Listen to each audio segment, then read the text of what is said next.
தனி ஒருவன் படத்திற்கு பிறகு நல்ல கதையம்சம் உள்ள திரைப்படங்களை தேர்ந்தெடுத்து நடிச்சிட்டு வர நடிகர் ஜெயம் ரவி இப்ப நடிச்சிருக்கிற படம் தான் வனமகன்.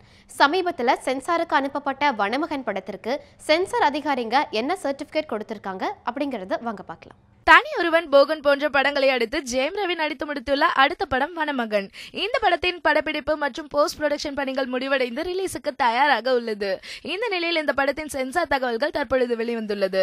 வனமகன் திரைப்படத்திற்கு சென்சார் அதிகாரிகள் யூ சான்றிதழ் வழங்கியுள்ளனர். அது மட்டுமின்றி சென்சார் அதிகாரிகள் இந்த படத்தில் எந்த காட்சியும் கட் செய்யவில்லையாம்.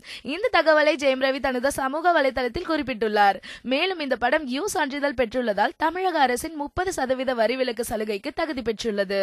மேலும் இந்த படத்தின் ரன்னிங் டைம் 140 நிமிடங்கள், அதாவது 2 மணி நேரம் 20 நிமிடங்கள் ஆகும். சென்சார் சான்றிதழ் தற்பொழுது கிடைத்துவிட்டதால் வெகு விரைவில் இந்த படத்தின் அதிகாரப்பூர்வ ரிலீஸ் தேதி அறிவிக்கப்படும் என எதிர்பார்க்கப்படுகிறது. ஜெயம் ரவி, ஷாயிஷா, வருண், தம்பி ராமையா, பிரகாஷ் ராஜ், வேலராமமூர்த்தி உள்பட பலர் நடித்துள்ள இந்த படத்திற்கு ஹாரிஸ் ஜெயராஜ் இசையமைத்துள்ளார்.